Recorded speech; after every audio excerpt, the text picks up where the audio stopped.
தாய் வீடு நவம்பர் 2023. நூல் அறிமுகம். அறிவு ஆராய்ச்சியியலும் ஆராய்ச்சி முறையியலும். பேராசிரியர் ஜெயதேவ வெங்கட அவர்களின் நூலுக்கான அறிமுகம். எழுதியவர் கந்தையா சண்முகலிங்கம். அக்டோபர் 2023 தாய் வீடு இதழில் ராமானுஜாச்சாரி அவர்களின் அறிவு ஆராய்ச்சி இயல் எனும் நூல் பற்றிய அறிமுகத்தை தருமாக்கம் ஒன்றை எழுதினோம். இவ்விதழில் அறிவு ஆராய்ச்சியலுடன் நெருங்கிய தொடர்புடைய இன்னொரு துறையான ஆராய்ச்சி முறையியல் ரிசர்ச் மெத்தடாலஜி எனும் முறை பற்றிய நூலொன்றை அறிமுகம் செய்ய உள்ளோம். Writing Research Proposal in the Social Services and the Humanities, a Theoretical and Practical Guide என்பது இந்நூலின் தலைப்பு. இதன் ஆசிரியர் பேராசிரியர் ஜெயதேவ வெங்கட அவர். அறிவு ஆராய்ச்சியல் மெய்யியலின் ஒரு பகுதி. அறிவின் தோற்றம், ஒரிஜின், இயல்பு, நேச்சர், உண்மை, ட்ரூத், வேல்யூ, சர்டிடியூட், வரம்புகள், லிமிட்ஸ் என்பன குறித்து ஆராய்வது அறிவு ஆராய்ச்சியியல் என ராமானுஜாச்சாரி அவர்கள் கூறியிருப்பதை முன்னைய கட்டுரையில் எடுத்து காட்டினோம்.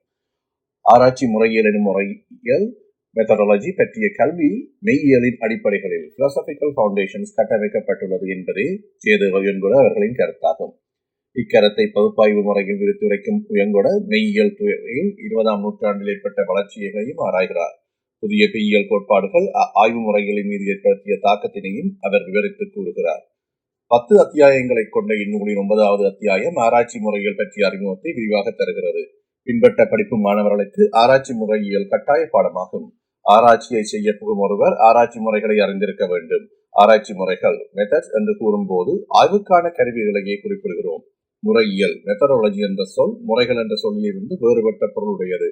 முறைகளையும் முறையியலையும் ஒன்றுடன் ஒன்று சேர்த்து குழப்பக்கூடாது என்று கூறும் வெங்கட ஆய்வுக்கான கருவிகளான முறைகளை ஆய்வாளர் எழுந்தமானமாக தெரிந்து கொள்ளக்கூடாது என்றும் அத்தெரிவை உயர்மட்டத்திலான சிந்தனையின் அடிப்படையில் தெரிவு செய்ய வேண்டும் என்றும் கூறுகிறார். உயர்மட்டத்திலான சிந்தனை மூலம் முறைகள் பற்றிய தெரிவு நடைபெறுகிறது என்று கூறும்போது நாம் எதனை கருதுகிறோம்? இந்த உயர்மட்ட சிந்தனை யாது? இதனை அறிவு கோட்பாடு தியரி நாலேஜ் என்றும் கூறுவர். ஆய்வின் பயனாக அறிவின் உற்பத்தி நடைபெறுகிறது. அறிவின் உற்பத்தியில் நாம் கையாளும் முறையை அறிவு கோட்பாட்டின் துணையுடன் விளக்க வேண்டும், நியாயப்படுத்த வேண்டும். வேறு வார்த்தைகளில் கூறுவதானால் அறிவு ஆராய்ச்சியல் எபிஸ்டமாலஜி என்பதன் துணை கொண்டு விளக்க வேண்டும். இவ்வாறான விளக்கத்தையும் நியாயப்படுத்தையும் முறையியல் நியாயப்பாடு மெத்தடாலஜிக்கல் ஜஸ்டிபிகேஷன் என்று நூலாசிரியர் கூறுகிறார். ஆராய்ச்சி முறையியல் மெய்யியலுடன் நெருங்கிய சம்பந்தமுடையது. அறிவு உற்பத்தியில் அக்கறையுடையவர்கள் முறையியலின் மெய்யியல் பிரச்சனைகளை தட்டி கழிக்க முடியாது என்று வெங்கட கூறுகிறார். சமூக விஞ்ஞானங்களின் ஆராய்ச்சி முறைகளில் இருவகை மெய்யியல் மரபுகள் உள்ளன. இவ்விரு மரபுகளுக்கு இடையிலான வேறுபாடுகள் அறிவு ஆராய்ச்சிகள் விவாதங்களின் அடிப்படையிலானவை. இவ்விரு மரபுகளானவை: 1 நேர்காட்சிவாதம், 2 பின்னை நேர்காட்சிவாதம். பின்னை நேர்காட்சிவாதம் என்ற 2ஆம் வகைக்குள் பின்வரும் முறையியல்கள் அடங்குகின்றன. 1 தோற்றப்பாட்டியல் பினோமினாலஜி, 2 இனவியல் முறையியல் எத்னோமெத்தடாலஜி, 3 மார்க்சியம், 4 விமர்சன கோட்பாடு கிரிட்டிக்கல் தியரி, 5 பொருள்கோடலியல் ஹெர்மெனோய்டிக். இம்முறைகளிடையே விவாதங்களுக்கு பின்னால் மெய்யியல் பிரச்சனைகள் சில உள்ளன. இந்த மெய்யியல் சார்ந்த விவாதங்களில் இளம் ஆராய்ச்சியாளர்கள் தம்மை பரிச்சயப்படுத்திக் கொள்ள வேண்டும் என்றும் நூலாசிரியர் கூறுகிறார். 19ஆம் நூற்றாண்டின் பிற்பகுதியிலும் 20ஆம் நூற்றாண்டின் முறையியல் பற்றிய விவாதங்கள் பல நடந்தன என்றும் இவை பற்றி நாம் அறிந்திருத்தல் வேண்டும் என்றும் வெங்கட கூறுகிறார். நூலின் 97 முதல் 102 வரை உள்ள பக்கங்களில் முறையியல் விவாதங்கள் சுருக்கமான வழிகாட்டி A Brief Guide to Methodological Debates என்ற தலைப்பில் தந்துள்ள தகவல்கள் மேலும் சுருக்கி கீழே தந்துள்ளோம். 1 பிரான்சிஸ் பேக்கன் விஞ்ஞான முறை குறித்து கூறியவை 17ஆம் நூற்றாண்டு. 2 ஆகஸ்ட் எமில் டர்க்கிம் ஆகியோர் செய்த பங்களிப்புகள், குறிப்பாக டர்க்கிம் எழுதிய the rules of sociological method என்ற நூல். 3 மேக்ஸ் வெபர். 4 மார்க்சியம் முன்வைத்த சமூகம் பற்றிய விஞ்ஞான ஆய்வு முறையியல். 5 நேர்காட்சிவாதம் பாசிட்டிவிசம் குறித்து எழுந்த ஆரம்பகட்ட விமர்சனங்கள் ஹசல், கெரமர், சார்த்தர் முதலியோர். 6 பினோமினாலஜி எத்னோமெத்தடாலஜி ஹெர்மெனோய்டிக்ஸ் என்பனவற்றின் தோற்றம் பீட்டர் பெர்ஜர், கார்ஃபிங்கர், ஹெபர்மார்க்ஸ் முதலியோரின் கருத்துக்கள். 8 1920களில் வியனா வட்டமன்ற குழுவின் செயற்பாடுகள் தர்க்கமுறை நேர்காட்சிவாதம் லாஜிக்கல் பாசிட்டிவிசம் தோற்றம் பெறுதல், விஞ்ஞானத்தின் மெய்யியல் பிலாசபி ஆஃப் சயின்ஸ் என்று சொல்லக்கூடிய எழுத்துக்கள், குறிப்பாக கார்ல் பாப்பர், தாமஸ் குன், பால் ஃபயர்பேண்ட் ஆகியோரின் எழுத்துக்கள். ஆராய்ச்சி நெறிமுறைகள் என்பது விரிந்த விடயப்பரப்பை உள்ளடக்கிய ஒரு துறை. அத்துறை பற்றிய நூல்களை எழுதுவோர் வளமையாக ஒதுக்கிவிடுகின்ற விடயம் முறையியல் ஆகும். ஜெயதேவ வெங்கட பலரும் ஒதுக்கிவிடும் இந்த விடயத்திற்கு முக்கியத்துவம் கொடுத்து இந்நூலை எழுதியுள்ளார். அதனால் இந்நூலின் சிறப்பு பகுதியான 9வது அத்தியாயம் பற்றி இங்கே விசேடமாக குறிப்பிட்டோம். முறைகள் பற்றி கூறும்போது அத்தியாயம் 8 பக்கம் 79 என்பதில் வெங்கட பின்வரும் 3 நோக்குகளை உள்ளதாக கூறுகிறார். ஒன்று சமூக விஞ்ஞானம், இயற்கை விஞ்ஞானம் என்ற இரண்டிற்கும் பொதுவாக ஒரே ஒரு முறைதான் உள்ளது. அவற்றுக்கு தனித்தனி முறை என்று கிடையாது என்று கூறுவோர் முதலாவது பிரிவினர். ஆங்கிலத்தில் இவர்களது கருத்து யூனிட்டி ஆஃப் மெத்தட் என்று குறிப்பிடுவர். இரண்டாவது பிரிவினர் சமூக விஞ்ஞானங்களிலும் மனித பண்பியல் துறைகளிலும் தனித்துவமான முறைகளை உபயோகிக்க வேண்டும் என்று கூறுவர். இக்கொள்கையுடையோர் முறையின் தனித்துவம் பற்றி அழுத்தம் கொடுப்பர். இக்கருத்தை யூனிக் மெத்தட் தனித்துவ முறை என்று குறிப்பிடுவர். மூன்று இவ்விரு பிரிவினரையும் விட மூன்றாவது பிரிவினரும் உள்ளனர். இந்த மூன்றாம் பிரிவினர் முறைகளின் பன்மைத்துவம் plurality ஆஃப் மெத்தட்ஸ் அவசியம் என்று கூறுவர். எல்லா வகை முறைகளையும் தேவைக்கேற்றபடி உபயோகித்துக் கொள்ளலாம் என்றும் கூறுவர். இக்கட்டுரையின் தொடக்கத்தில் முறைகள் வேறு முறையியல்கள் வேறு என்றும் இரண்டையும் ஒன்றோடு ஒன்று குழப்பக்கூடாது என்றும் எங்களோட கூறியிருப்பதை வாசகர்களுக்கு மீண்டும் ஞாபகப்படுத்த விரும்புகிறோம். முறைகள் முறையியல் இரண்டுக்கும் இடையிலான தொடர்பை பின்வருமாறு சுருக்கமாக கூறலாம். நேர்காட்சிவாதம் ஒருமித்த முறை இரண்டும் ஏற்படுத்தும் தாக்கம் புறநிலைவாதமாக உருவாகும். தோற்றப்பாட்டியல் முதலியனவும் தனித்துவமான முறையும் ஏற்படுத்தும் தாக்கம் அகநிலைவாதமாக உருவாகும். மார்க்சியம் முறைகளின் பன்மைத்துவம் ஏற்படுத்தும் தாக்கம் புறநிலை மற்றும் அகநிலை ஆகிய இரண்டுக்கும் சமதையான முக்கியத்துவம் உடையதாக இருக்கும். தோற்றப்பாட்டியல் மார்க்சியம் என்பனவும் பிறபல முறைகளும் பின்னை நேர்காட்சிவாதம் என்று வகைப்படுத்தப்பட்டுள்ளன. மேலே குறிப்பிட்ட நேர்காட்சிவாதம் பாசிட்டிவிசம் தீவிர புறநிலைவாத நோக்கை முன்னிலைப்படுத்தியது. இதற்கு மாறாக பினோமினாலஜி, எத்னோமெத்தடாலஜி ஆகியன அகநிலைவாத கோட்பாடுகள் ஆகும். மார்க்சிசத்தை இவ்விரு எதிர்நிலைகளையும் சேர்க்க முடியாது என்று எங்கூட குறிப்பிடுகிறார். கார்ல் மார்க்சும் அவரது வழிவந்தோறும் சமூக கட்டமைப்பு என்ற புறநிலை, மனிதரின் அகநிலை என்ற இரண்டிற்கும் சமமான முக்கியத்துவத்தை கொடுத்தார்கள் எனவும் எங்கூட மிக தெளிவாக விளக்கம் கொடுத்துள்ளார். நவீன காலத்து ஆய்வாளர்களில் பலர் எந்த விதமான கோட்பாட்டு நிலைகளை எடுத்தாலும் முறைகளின் பன்மைத்துவம் என்ற விடயத்தில் ஒருமித்த கருத்துடையவர்களாக இருக்கின்றார்கள் என்றும் அவர் கூறுகின்றார்.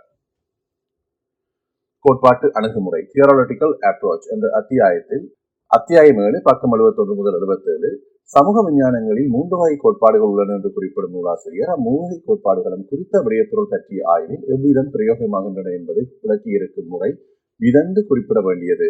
நூலாசிரியர் குறிப்பிடும் மூவகை கோட்பாடுகளாவன: 1.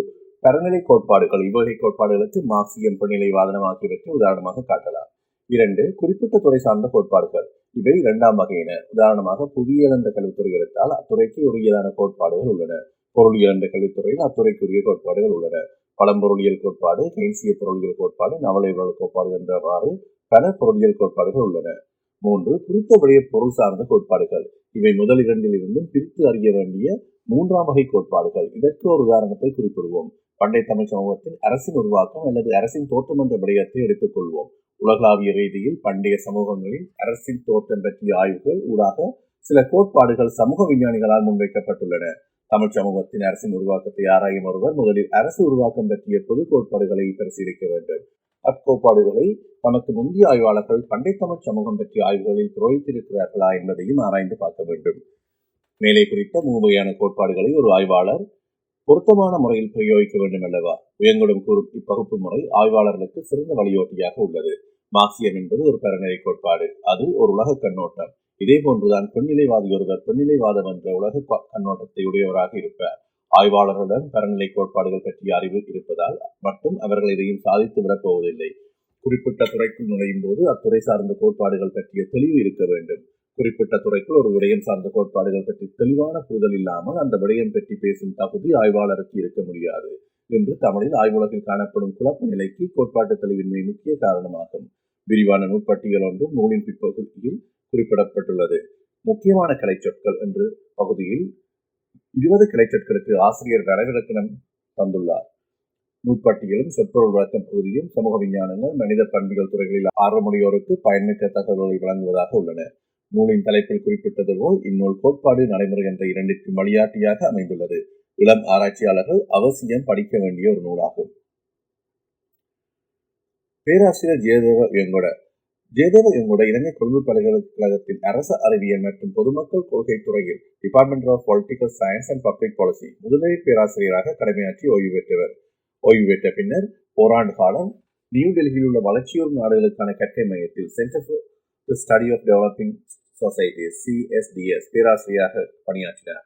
இலங்கையின் இனக்குழும மோதல்கள், சிறுபான்மையினர் உரிமைகளும் மோதல்களும், சமாதான செயல்முறையும், இலங்கையில் ஜனநாயகப்படுத்தலும், அரச கட்டமைப்பு சீர்திருத்தமும், சமூக விஞ்ஞான ஆராய்ச்சி முறையில் ஆகிய விடயங்கள் இவரது சிறப்பு கவனத்திற்குரிய ஆய்வுக்களங்களாக அமைந்துள்ளன. இவ்விடயங்கள் குறித்த நூற்றுக்கணக்கான ஆய்வுக் கட்டுரைகளையும் பல நூல்களையும் இவர் வெளியிட்டுள்ளார். ஆங்கிலத்தில் எழுதிய சமூக விஞ்ஞான ஆராய்ச்சி முறைகள் பற்றிய விரிவான ஆய்வாக social research philosophical and methodological foundation என்ற நூல் 2015 வெளிவந்துள்ளது. பல்வேறு ஆய்வு தலைப்புகளில் ஆய்வு திட்டங்களை நெறிப்படுத்தி உள்ளதோடு ஆய்வு முறைகளையும் ஆய்வாளர்களையும் கொண்டு கட்டுரைகள் எழுதிவித்து நூலக பதிப்பித்தும் வெளியிட்டுள்ளார். அத்தகைய சில நூல்கள் Political Parties in Sri Lanka, Change and Continuity, State Reform in Sri Lanka, Issues, Directions and Perspectives, edited by Jayadeva Oyengoda என்பது, Local Government and Local Democracy in Sri Lanka, Institutional and Social Dimension என்கின்ற ஒரு புத்தகம் அமைகின்றன. மார்க்சிய சிந்தனையாளரான இவர் சமஷ்டி முறையான அதிகார பரவலாக்க இன-ஐக்கியம் குறித்து நிறையவே பேசியும் எழுதியும் வந்துள்ளார். குமார் ஜெயவர்தன, சார்ல்ஸ் அபேசகர, நியூட்டன் குணசிங்க போன்ற ஆய்வாளர்களுடன் நெருக்கமான முறையில் இணைந்து இவர் பல ஆய்வு பணிகளை மேற்கொண்டும் வந்துள்ளார்.